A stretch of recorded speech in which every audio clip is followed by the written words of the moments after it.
In this video, I am going to tell you a trick that is related to sheet metal operation. So first of all, we have to know how many types of sheet metal operations are. So we have to categorize this. Now, the sheet metal operation are of two types.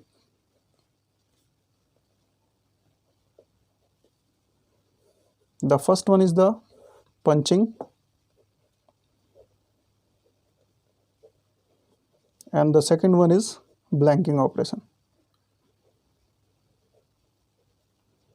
Punching is also known as piercing operation.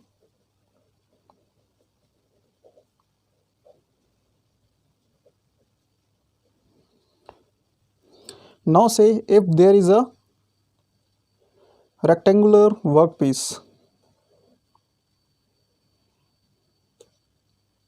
So if we perform the punching operation, then this circular area will be scrap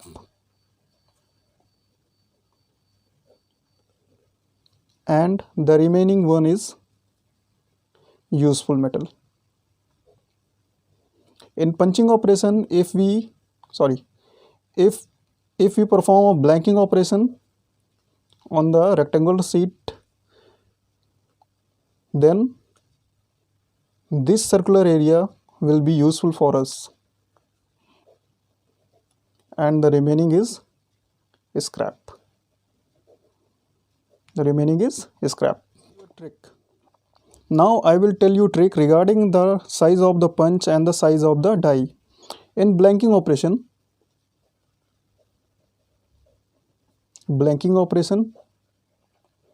when we perform the blanking operation, there is the punch, this is the die,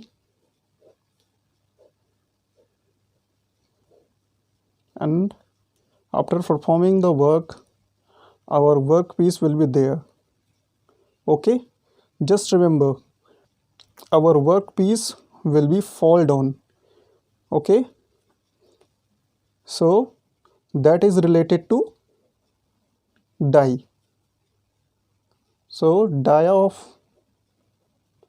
diameter of die is equals to diameter of product, and the diameter of the punch, diameter of punch is equals to diameter of die minus 2 times of clearance, because there will be clearance in both sides. So we have written here 2 times of clearance. In the punching operation,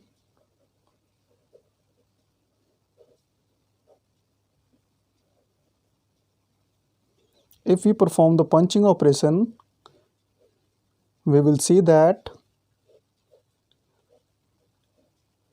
our useful metal remain attached with the punch.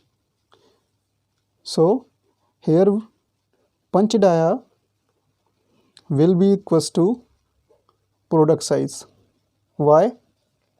Because our product is remain attached with the punch. In the blanking, our workpiece that is going to be useful for us was attached with die, but in the punching operation, our useful metal was remain attached with the punch. That's why we have written the punch dia is equals to product dia. And we also know that the size of die is always greater than the size of punch. Then the die diameter, or you can say that die size, is equals to punch size plus 2 times of clearance, because again there will be 2 side clearance, so we have to add 2c. So the trick is, if the product will remain attached with the die, the diameter of die will be equals to product dia, and if useful product will be remain attached with the punch, then our product die will be equals to punch die. I hope you have fully understand the trick, and this formula is very useful for any technical exam. Okay, if you have any query related to this trick, you can tell me in the comment box. Now thank you.